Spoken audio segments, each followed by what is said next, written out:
Hoje a gente vai continuar nossa conversa sobre a obrigatoriedade da matrícula. Esse é um vídeo parte 2, então, né? A gente vai continuar nossa conversa sobre a obrigatoriedade de matricularmos as nossas crianças na escola. Eu sou Marília Zamoner, sou advogada, mãe educadora e você está no G de Casa.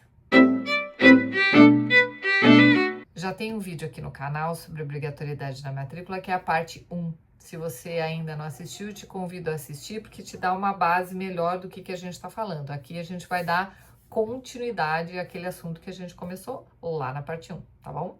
Eu vou deixar aqui o card do vídeo para que você possa assistir se você tiver interesse. Só recapitulando, a gente viu na primeira parte que o direito à educação é um dos deveres correspondidos à família, né? A família que vai ser sancionada caso algum desses deveres, que se refletem em direitos para a criança ou adolescente, se alguns desses direitos não forem cumpridos, não forem satisfeitos pela família, a família é sancionada, até criminalmente. Então a gente percebe que a família está de fato, constitucionalmente falando, todo o nosso ordenamento jurídico coloca a família como centro da sociedade, do núcleo social e como primeiro responsável por todas as questões ligadas às crianças e adolescentes.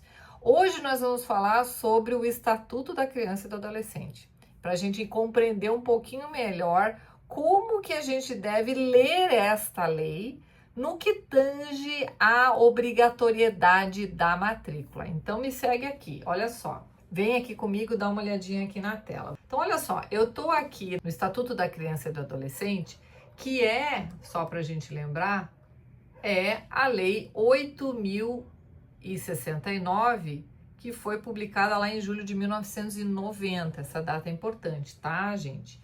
E eu vou aqui, vamos então aqui para o artigo 55. O que diz o artigo 55? Os pais ou responsável têm a obrigação de matricular seus filhos ou pupilos na rede regular de ensino. Bom, o que acontece com as pessoas quando leem esse artigo? Elas leem o artigo e diz, pronto, acabou, não existe possibilidade de educação domiciliar, porque o ECA diz que a gente é obrigado a matricular os filhos na escola. E acabou, na rede regular de ensino. Então, acabou, fim de história, né? Ó, de novo, isso é uma interpretação literal que não é nem... que é a pior das interpretações que a gente pode executar na hora de você interpretar uma lei. Então, o que acontece com essa lei? Vamos fazer um pequeno histórico, tá? Para a gente lembrar de onde veio o Estatuto da Criança e do Adolescente, qual era o momento histórico que ele se formou, porque este momento histórico importa para a aplicação desta lei, porque a própria lei diz que importa. Fica aqui comigo que a gente já vai esclarecer isso. Historicamente, olha só, lembra que eu falei que essa lei é de 1990? Então, o Estatuto da Criança e do Adolescente é uma lei de 1990, foi 2 anos depois da Constituição de 88. A Constituição de 88, como a gente lembra, né, foi uma ruptura jurídica que o Brasil sofreu após a chamada redemocratização. Encerrou-se o regime militar, onde vigia a Constituição de 67, com a grande emenda de 69, e houve a redemocratização do país, com eleição para presidente e tal, e, portanto, em 88, uma nova Constituição da República foi outorgada, né, foi promulgada. E aí o que acontece? Houve uma nova ordem jurídica. Naquele espírito, o espírito da Constituição de 88, como a gente sabe, foi um espírito contrário ao autoritarismo que vigia no regime anterior, né? No ordenamento anterior. Ele é contrário ao autoritarismo. E o que vigia, que lei que nós tínhamos que disciplinava, digamos assim, as crianças e adolescentes? Era o Código de Menores. E quando é que esse Código de Menores era aplicado? A quem ele era aplicado? geralmente aos menores infratores, hoje a gente chama de menores infratores, na época se chamava de delinquentes, né? Crianças em situação irregular, que era o quê? Havia uma diferença entre filhos biológicos e adotados.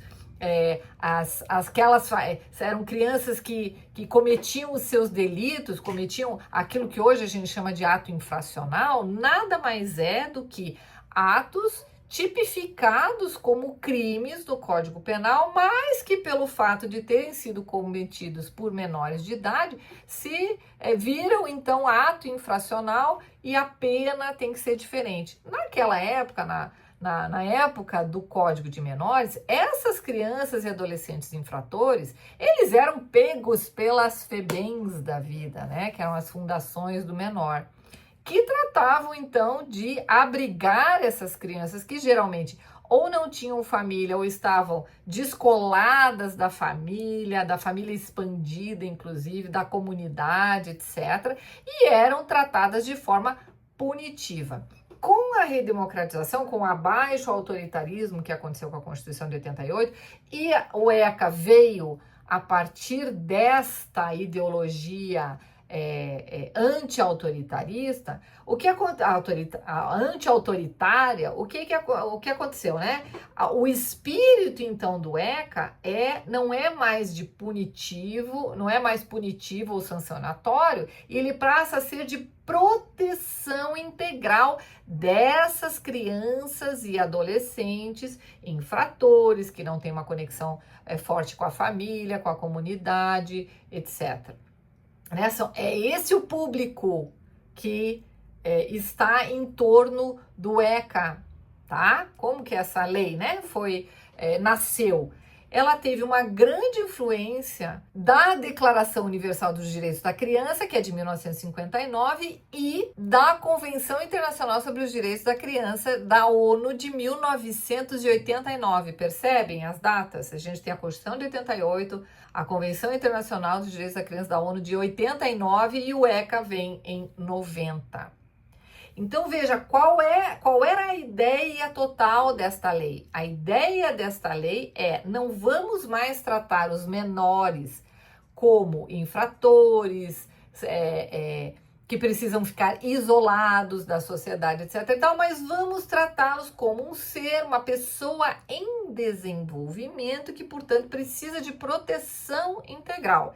E tanto é que o ECA, ele traz alguns princípios, não é? E o principal princípio, o princípio base desta lei é o princípio do melhor interesse da criança e do adolescente. Então, veja só, tudo que eu estou falando aqui é extremamente importante para a gente entender como é que eu tenho que ler essa lei. Porque olha só que interessante. Esse princípio do melhor interesse da criança, ele está colocado lá no artigo 227 da Constituição, que fala da criança e do adolescente, né? Então, desde a Constituição, começou-se a dar um tratamento para crianças abandonadas, que estão em abrigo, que são delinquentes, que cometem crimes, né? Que não tem uma ligação com a família primeira, né, com os pais, não tem uma ligação forte com a família expandida, né, tios, avós, primos, etc. Não tem uma ligação forte com a comunidade, ou seja, são crianças e adolescentes que não têm a proteção da família. Grava isso. São crianças e adolescentes que não têm aquela proteção primeira da família. Então é para isto que serve para essas pessoas, para essas crianças e adolescentes que nasce o ECA, tá? Porque, historicamente, essas crianças e adolescentes que não têm a proteção da família eram crianças que se enquadravam no Código de Menores, que foi substituído pelo ECA com esta nova ideologia, com esta nova visão de que a criança, por ser uma pessoa em desenvolvimento, ela precisa muito mais de proteção do que de punição. Deu no que deu. Veja, não estou defendendo nem que A nem que B, só estamos aqui dando um panorama de como que as coisas foram construídas ao longo desse tempo todo, né? Desde da sua gênese, do seu nascimento. O que acontece com esse princípio do melhor interesse da criança? Significa que a criança e o adolescente, eles têm uma prioridade absoluta. Quando você diz que há uma prioridade absoluta da criança e do adolescente, você está dizendo que se essa criança ou adolescente for infrator, for um criminoso, comete um ato tipificado como crime, aquela pessoa que foi vítima desse crime do adolescente, ela tem que dar um passo para trás, ela tem que contemporizar, ela tem que, em outras palavras, flexibilizar, tá? Veja só como é que as coisas estão ligadas, tá? Então isso significa o quê? Nós temos que, tanto é que esse é um dos princípios. A gente tem o princípio do melhor interesse da criança e do adolescente, isso que traz o ECA. Princípio do melhor interesse da criança e do adolescente. Então, tudo que a gente for ler em termos de ECA, daquilo que está escrito no Estatuto da Criança e do Adolescente, do ECA, a gente tem que ler com esta cabeça. Vige o princípio do melhor interesse da criança e do adolescente. Outro princípio, prioridade absoluta para a criança e adolescente. O que significa isso? Que a sociedade agredida deixa de ser a prioridade. Agora, não é mais a sociedade que foi agredida pelo menor criminoso, infrator, né? Agora, a prioridade é o menor, porque é uma pessoa em desenvolvimento. Não é mais a sociedade, certo? Vejam de quem que a gente está falando quando a gente fala de ECA. O ECA também coloca como princípio o fortalecimento da família e da comunidade e da vida comunitária. Por que faz isso? Porque essas crianças cujo código de menores e agora o ECA se aplicam, são crianças que não têm nas famílias a sua fortaleza, são crianças que estão desconectadas da sua família, da vida comunitária, da família expandida, da vida comunitária, certo? O ECA traz esse princípio de fortalecimento da família, ou seja, entendeu que essas crianças e adolescentes, eles estão nessas condições em grande medida porque a família não está exercendo seu papel. Então a lei, através das estruturas que cria, estruturas públicas, institucionais que cria, diz que tem este objetivo de fortalecer a família e a comunidade para dar conta dessa criança e desse adolescente, para que ele não agrida a sociedade nem a si mesmo. Ok? Vai guardando isso que eu tô falando aqui. Vai pondo na conta tudo isso. São princípios vigentes aqui no ECA. Outro princípio, equilíbrio entre os direitos individuais e os direitos coletivos. O que quer dizer isso, não é mesmo? Bom, o que são direitos individuais? Eu, como indivíduo, tenho o direito de não ser agredida, né? Eu tenho o direito de não ser morta, de não ser assaltada, de não ser violentada, etc. Eu tenho esse direito, tenho direito à vida e à minha integridade física, da minha e da minha família, né? E quando é um menor que comete isso? Quando é um menor que comete isso? O que acontece, né? Ele agride em si, tecnicamente, pelo direito penal, um indivíduo que comete um crime, ele está agredindo toda a sociedade, por isso que é um direito penal, né? É um direito público, não é um direito individual. O sujeito que mata, comete homicídio, ele tecnicamente está agredindo a sociedade como um todo. Por isso que é o Ministério Público que entra com a ação, não é a vítima, né? Com a ação penal, não é a vítima, né? Então, é uma agressão à sociedade. Agressão à sociedade, a gente está falando de direito coletivo. Então, o que está dizendo aqui? Na lei anterior, que era o Código de Menores, você dava a primazia para os direitos da sociedade que foram agredidos por aquele menor criminoso, não é? Já no ECA, ele diz assim, não, vamos equilibrar aqui. Vamos equilibrar direitos individuais e coletivos, porque aqui agora a gente está falando que esse jovem, essa criança, esse adolescente, não é? Esse menor de idade que está cometendo esses delitos, esses crimes, ele é uma pessoa em desenvolvimento e veja, ele não teve eventualmente ali a proteção da família, não tinha uma família, não tinha paz, não tinha a família expandida e não tinha uma comunidade ali que pudesse, né, tomar conta dele ali e acabou dando nisso aí, né? Percebe como tá tudo concatenado? Porque primeiro é o dever da família, e o ECA continua dizendo isso, primeiro é o dever da família, depois vem, né, a família expandida, inclusive, depois vem a sociedade, aquela comunidade, e por último chega o Estado. Quando tudo isso falhou, aí vem o Estado para dar conta. E é exatamente isso que o ECA está colocando aqui. Ele está colocando de novo. Olha, a família tem que cuidar dessa criança, desse adolescente. É o dever da família. Quando a família falha, é a comunidade. Por isso, um dos princípios é o fortalecimento da família e da vida comunitária. Tanto é que um dos capítulos aqui do ECA, você vê aqui, ó, o artigo 4º, ele diz, ó, é dever da família, da comunidade, da sociedade em geral, e no último, ó, de quem que é? Do poder público, assegurar então o quê? Com absoluta prioridade, ao princípio da prioridade, a efetivação dos direitos referentes à vida, à saúde, à alimentação, à educação, ao esporte, ao lazer, à profissionalização, à cultura, à dignidade, ao respeito, à liberdade, à convivência familiar e comunitária. Veja que a convivência familiar e comunitária é uma prioridade do ECA, do Estatuto da Criança e Adolescente. Vai guardando isso daqui que eu vou te falando, tá? Por essa razão é que o crime cometido pelo menor virou ato infrator, ele só pode no máximo ficar lá nos institutos de detenção por no máximo 3 anos, por mais brutal e hediondo que tenha sido o crime que esse menor cometeu, ele vai ficar no máximo 3 anos. Aquela história toda que a gente conhece, vem daqui, tá? Vem dessas ideias de que o menor, a criança e o adolescente, eles são os sujeitos de direito, precisam de tudo isso daqui, né? Direito, com absoluta prioridade, direito à vida, saúde, alimentação, educação, esporte, lazer, profissionalização, cultura, dignidade, respeito, liberdade e a convivência familiar e comunitária. Vem tudo daqui.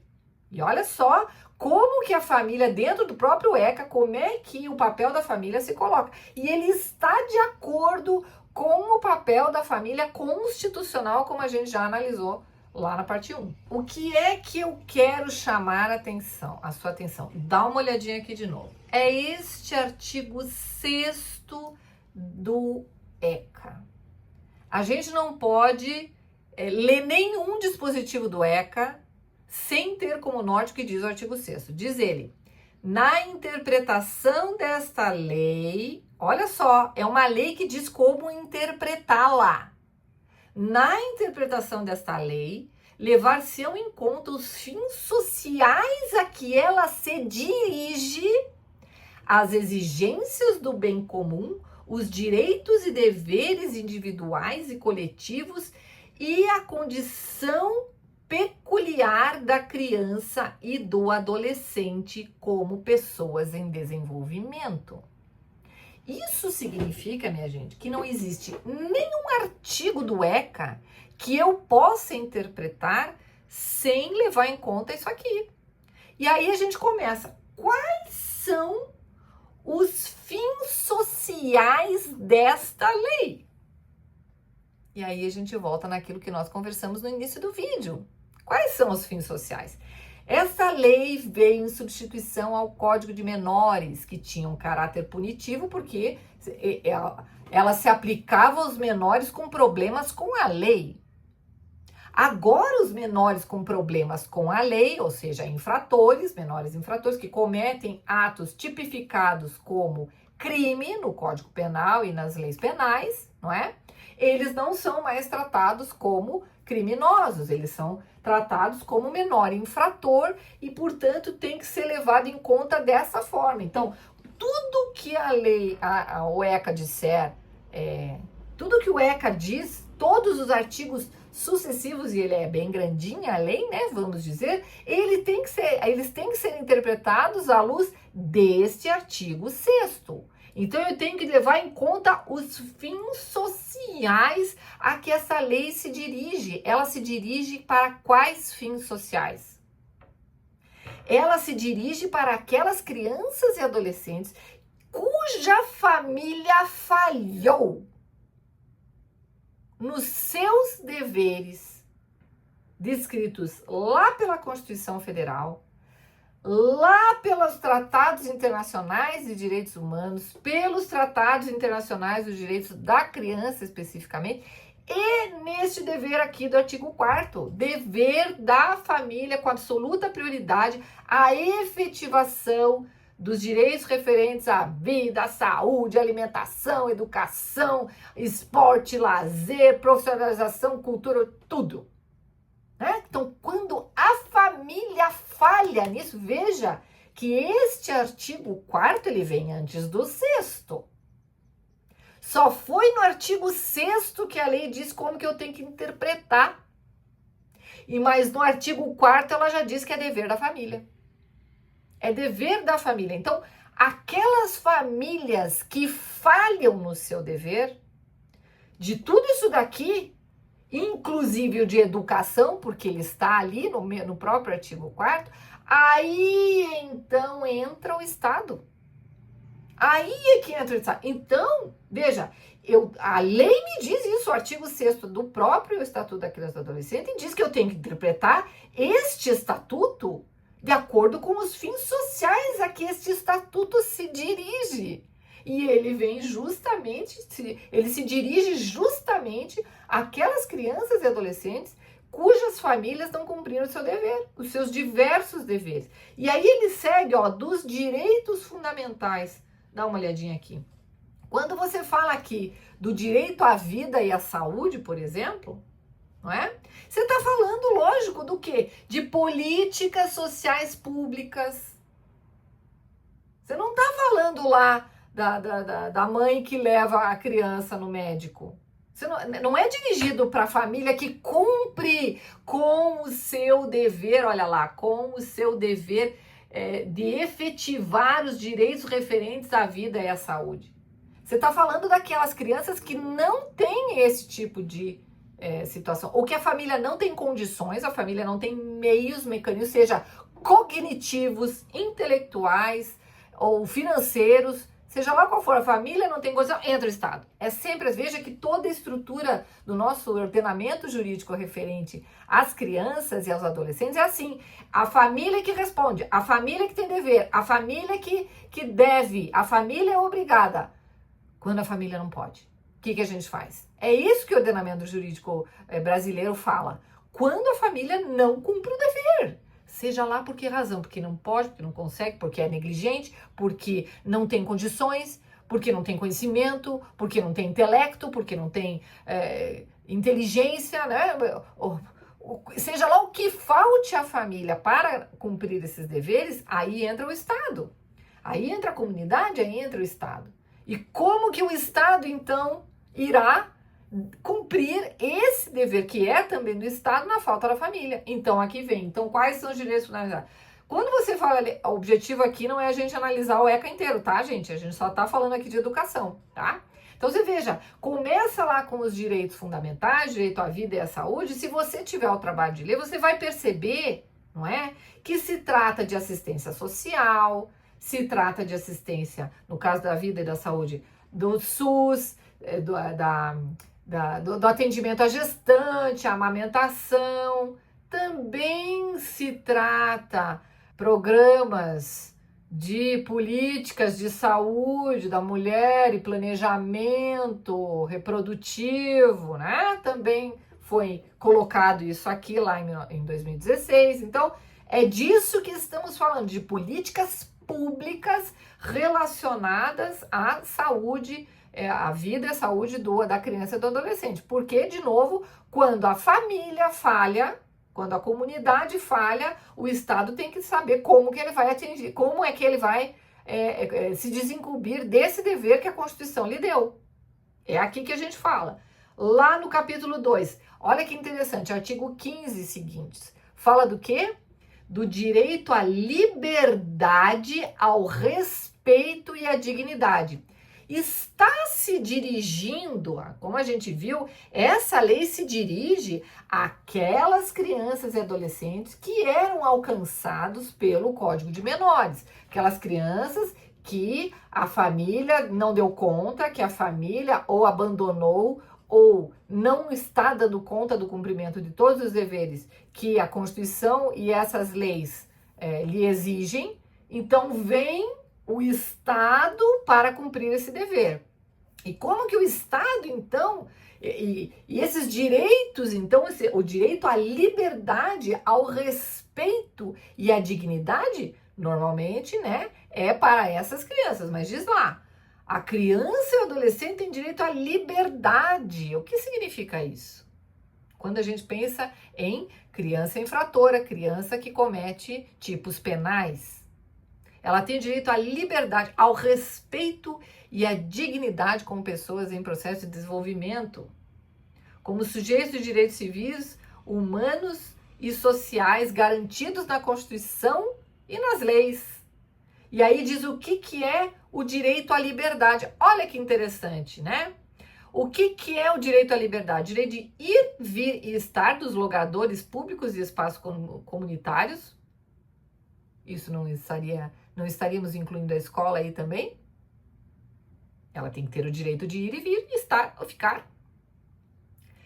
Direito de opinião e expressão, direito de crença e culto religioso, direito de brincar, praticar esportes e divertir-se. Olha só outro direito aqui, artigo 16, inciso 5º.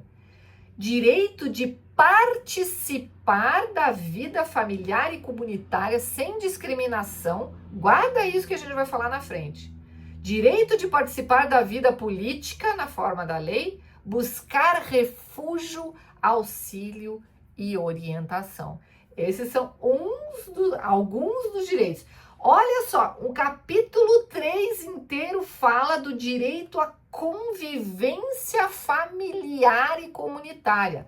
Guarda isso aqui, que nós vamos falar na sequência. No artigo 19 diz o quê? É direito da criança e do adolescente ser criado e educado no seio de sua família.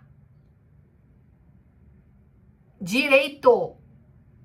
E, excepcionalmente, em família substituta, assegurada a convivência familiar comunitária em ambiente que garanta seu desenvolvimento integral. Isso é um direito fundamental da criança e do adolescente. Guarda esse direito que a gente já vai falar. Tá? E aí vem falando toda a questão do acolhimento da criança, instituição de reintegração, ou seja, totalmente dirigido, de novo, para aquelas crianças em situação irregular, né? Na antiga situação irregular, que era a aplicação do Código de Menores, ou seja, crianças que cometem delitos e tudo mais, que estão abandonadas pela família, para isso aqui que se dirige. E segue, né? Então fala da família natural, fala da família substituta e por aí vai. E aí o que a gente tem? Um monte, ó. E aí lá, então agora nós vamos lá chegar no capítulo 4, que é esse aqui, dá uma olhadinha aqui, que fala do direito à educação, à cultura, ao esporte, ao lazer. Tá? Então, quando a gente chegou nesta parte da lei, olha só, nós já estamos lá no artigo 53 e a gente não pode perder de vista o que diz o artigo 6º, que nós temos que interpretar toda essa lei de acordo com os fins sociais a que ela se dirige, aos direitos individuais sobre os coletivos, aliás, né, ao equilíbrio dos direitos individuais e coletivos, certo? Temos que ter como princípio norteador do ECA o princípio do melhor interesse da criança e do adolescente, prioridade absoluta do interesse da criança e do adolescente. Esses são os nortes que a gente tem que ter quando analisa toda a lei, todo o estatuto. Então, lá no artigo 53, ele diz lá, ó, A criança e o adolescente têm direito à educação, visando ao pleno desenvolvimento de sua pessoa, preparo para o exercício da cidadania e qualificação para o trabalho, assegurando-lhes tal.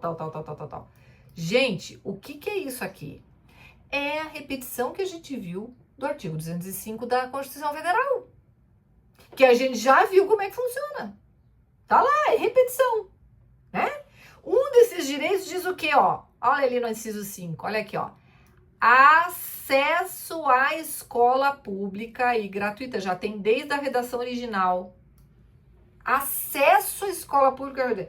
Ele diz obrigação de matrícula. Ele diz dever de matrícula. Não. Ele assegura o acesso. De novo. Por quê? Porque esta lei tem como fim social acolher aquelas crianças e adolescentes que tinham sido abandonadas pelas suas famílias não tinham capacidade de fazer valer, não é? O seu dever como família, no caso aqui, o dever de educação. Não tem condição, sua família não tem condição. Então, como que a gente faz? Como que o Estado faz? Tá lá no artigo 208 da Constituição, ele faz por meio da escola. Então, é exatamente neste contexto, olha bem, neste contexto que entra todo esse capítulo 4. Olha só, lá no artigo 54 ele diz, é dever do Estado assegurar a criança e adolescente ensino fundamental, obrigatório e gratuito, inclusive para os que não tiveram acesso na idade própria, blá, blá, blá. E aqui fala, então, tudo sobre escola, tá? No artigo 54.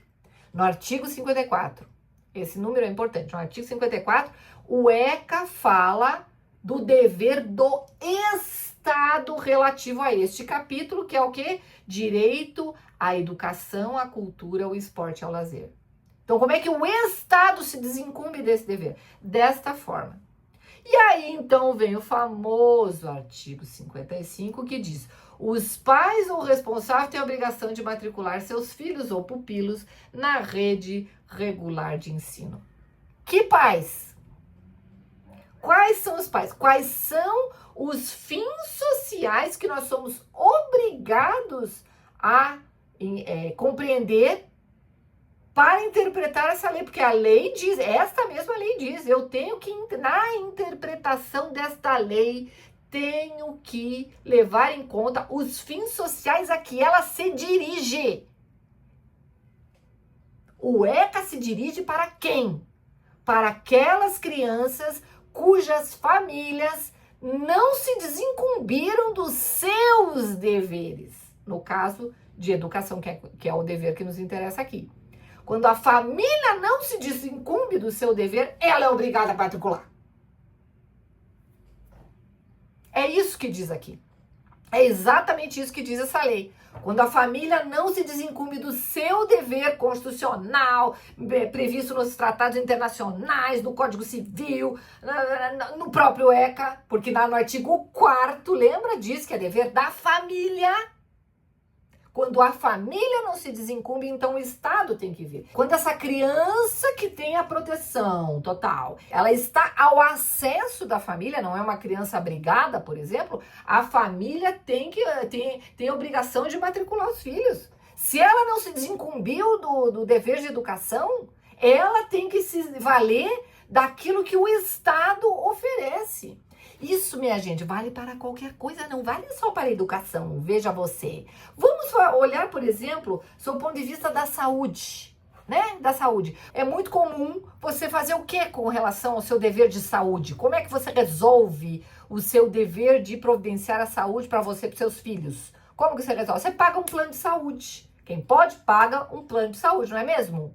Não é mesmo? Então, você resolveu essa parada. Você está cumprindo com o dever de saúde, entre outras ações, obviamente, na medida em que você contrata um plano de saúde que vai prestar o atendimento devido à sua criança. Não é assim? Se você não contrata um plano de saúde, como é que você faz? Então você vai utilizar o serviço do Estado, que é o que diz ali dos capítulos anteriores, como é que o Estado se desincumbe do dever de saúde.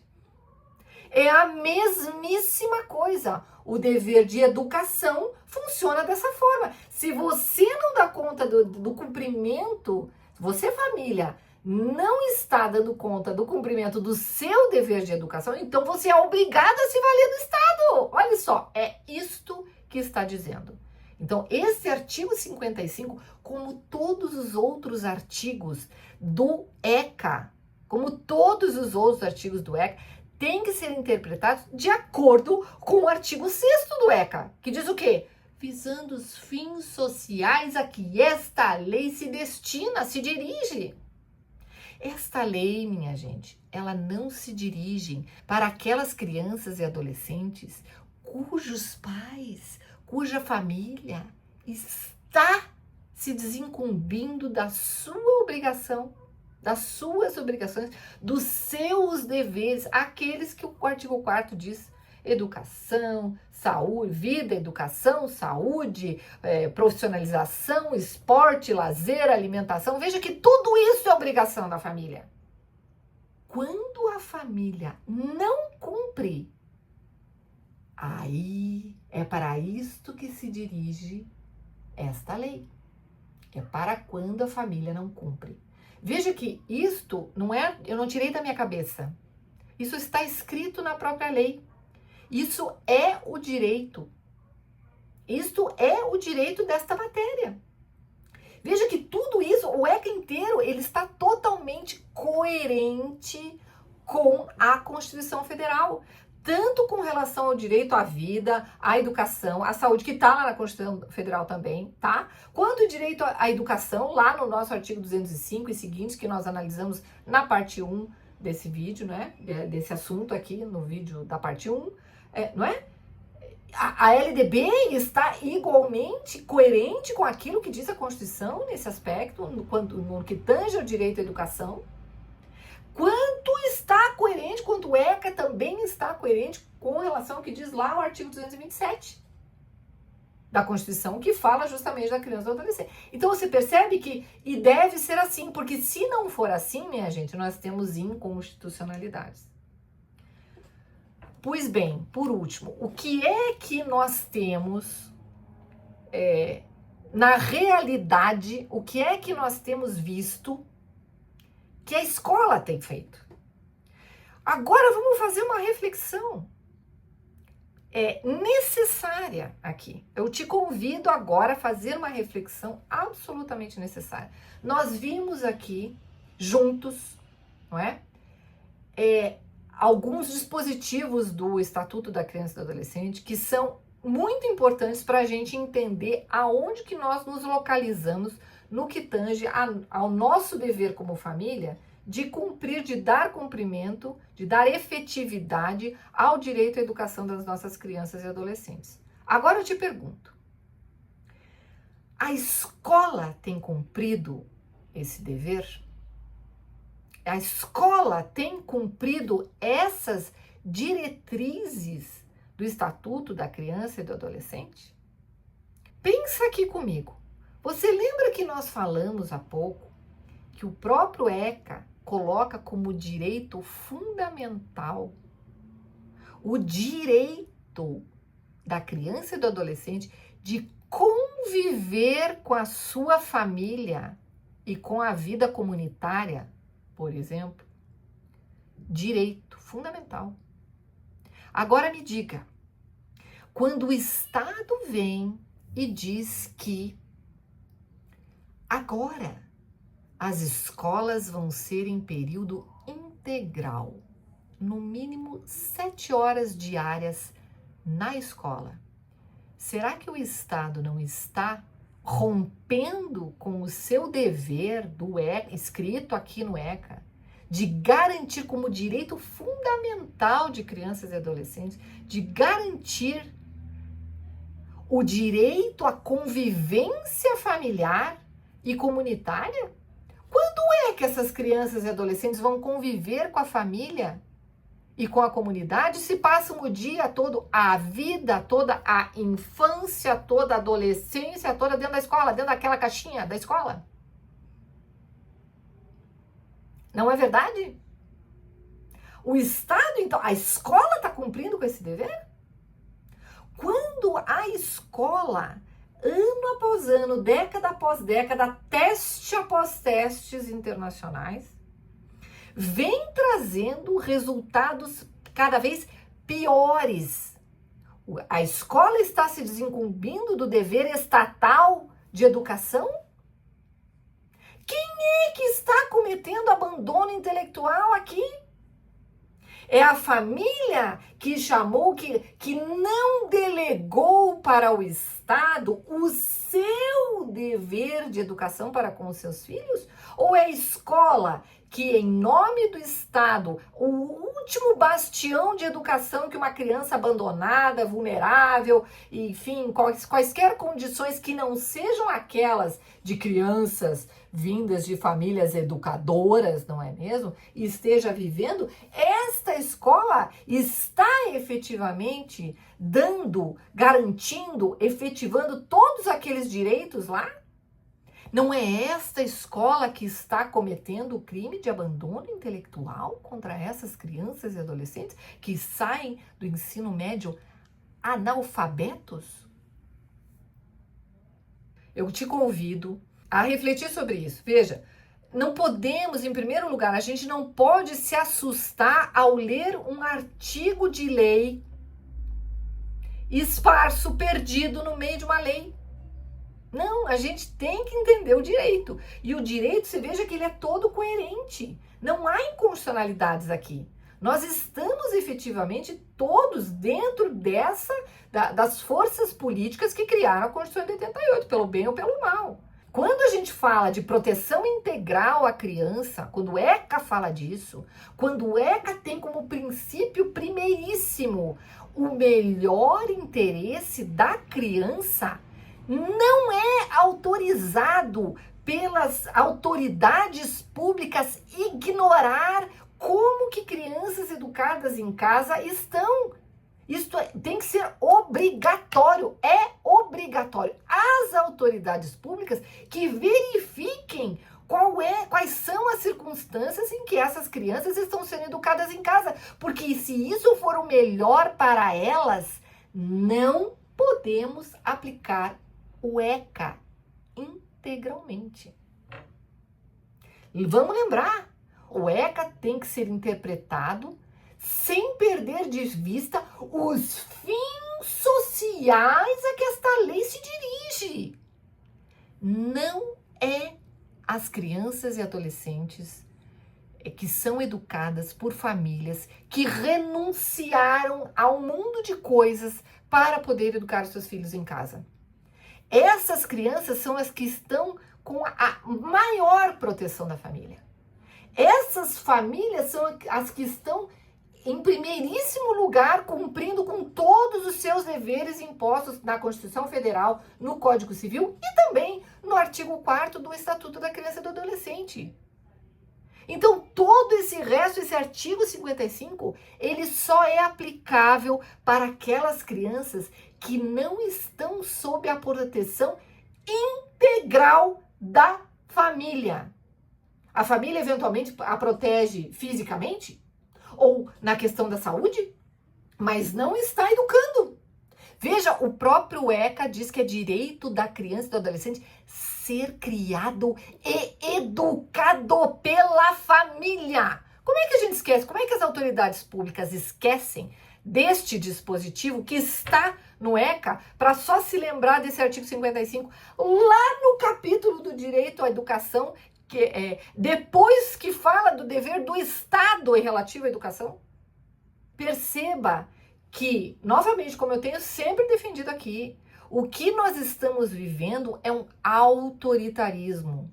Eu quero crer que, em muitos casos, essas autoridades públicas, embora não pudessem, porque nós estamos falando de Ministério Público, de magistrados, que são pessoas que conhecem ou deveriam conhecer profundamente o direito que aplicam, não é? Mas eu ainda quero crer que seja um desconhecimento profundo da hermenêutica jurídica que tem que ser aplicada nesta lei e não é só na lei, é em todo o ordenamento jurídico que se refere à educação infantil, de crianças e adolescentes. Isso passa pela Constituição, pelos tratados internacionais de direitos humanos, pelos tratados e convenções internacionais dos direitos da criança e do adolescente, pela LDB, pela Lei de Diretrizes e Bases da Educação, e também pelo Código Civil, e também pelo Estatuto da Criança e do Adolescente. Não se pode, é absolutamente leviano você querer aplicar o artigo 55 em detrimento do artigo 6º, que diz como é que você tem que aplicar. Então, primeiro de tudo, a gente tem que entender como é que nós aplicamos a lei a que nós estamos querendo aplicar, para depois, então, aplicá-la. Não é? O nosso ordenamento jurídico inteiro continua dizendo e repetindo, o ECA, muito mais do que a LDB, continua dizendo e repetindo que é dever da família, que a criança tem direito a ser criada e educada pela família. Como é que você lê uma coisa e não lê outra? Só pode ler. As autoridades públicas, então, estão fazendo o quê? Com esses raros casos de condenação, vamos deixar claro, né? Das famílias educadoras, ou de perseguição, com esses casos de perseguição às famílias educadoras, a gente vê claramente que essas autoridades estão escolhendo ler algo em detrimento de outro. Ler o artigo 55 do ECA, por exemplo, em detrimento do artigo 6º do ECA, que diz como que eu tenho que ler todo o resto. Percebe, então, a veia claramente autoritária destas autoridades? E com uma veia autoritária, a gente já não está mais falando de direito. A gente não está mais falando o que pode e o que não pode. A gente está falando o que eu, autoridade, deixo e o que eu não deixo, o que eu permito e o que eu não permito, não de acordo com o direito, mas de acordo com a minha caneta. Minha gente, nós como famílias educadoras, que somos famílias que renunciamos a uma série de coisas da nossa vida, a uma série de circunstâncias que outras famílias mantêm, não é? Nós renunciamos a muito para nos organizarmos, nos reestruturarmos, para poder educar os nossos filhos, para poder protagonizar a educação dos nossos filhos. Nós é que somos as famílias que estão lá cumprindo integralmente os nossos deveres de proteção integral da criança e do adolescente, inclusive o dever de educação. Temos todo o direito, não apenas o direito, minha gente, mas o dever de educar os nossos filhos. E as nossas crianças têm o direito de serem educadas por nós. Vamos lembrar disso? Isso também está no ECA. Se você gostou desse vídeo, deixe o seu like, se inscreva no canal, aproveite para nos seguir lá no Dias de Casa do Instagram. A gente tem sempre algumas novidades e insights legais para você. Obrigada por assistir esse vídeo e te aguardo no próximo.